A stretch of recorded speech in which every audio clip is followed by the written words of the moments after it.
هو فكرة ريحة كريهة في الفم هي نفس السؤال ممكن يمشي على زراعة الأسنان أو على التركيبات. ريحة كريهة دي بتيجي إمتى؟ لما يكون عندي فيه أكل أو بواقي أكل بيتجمع تحت التركيبات، وبالتالي ما أقدرش إن أنا أنضفه بشكل كويس ويبدأ يعمل الريحة دي. إذا لو أنا عندي فيه مكان مقفول بشكل كويس وأنا بنضف فيه بشكل كويس وما بيتجمعش فيه الأكل، يبقى في الحالة دي مش هيحصل عندي الريحة دي. الريحة دي بتحصل لو عندي التركيبات اللي اتعملت على زرع ما كانش حالتها كويسة وما كانش مقفلة بشكل كويس، أو لو أنا عندي المريض مش بينظف كويس عند ما بين الأسنان وبعض أو بين الكراونز وبين بعض، أو تحت التركيبة لو كانت معمولة فول ماوث أو على تركيبه كامله للفك، لو مش بينظف تحتها ممكن يحصل الريحه دي. تفاديها بيكون ان احنا بنعمل تركيبات بشكل كويس ومقفله كويس، وابدا التزم بالروتين بتاع التنظيف اللي الدكتور هيبلغني بيه. التنظيف بيكون لو انا عندي فيه حاله بس مجرد سنه او سنتين، بقدر ان انا انظف بالفلوس بالخيط الطبي بين الاسنان وبين بعض.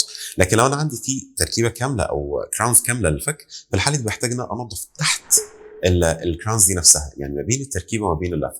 وبيبقى في كذا طريقه، في حاجه اسمها انتردنتال براش، دي بتبقى زي فرش كده رفيعه بقدر ان انا انضف تحتها، او في حاجه اسمها سوبر فلوس بيبقى زي الفلوس بس في جزء مقوى شويه اقدر ان اعدي بيه تحت التركيبه انضف.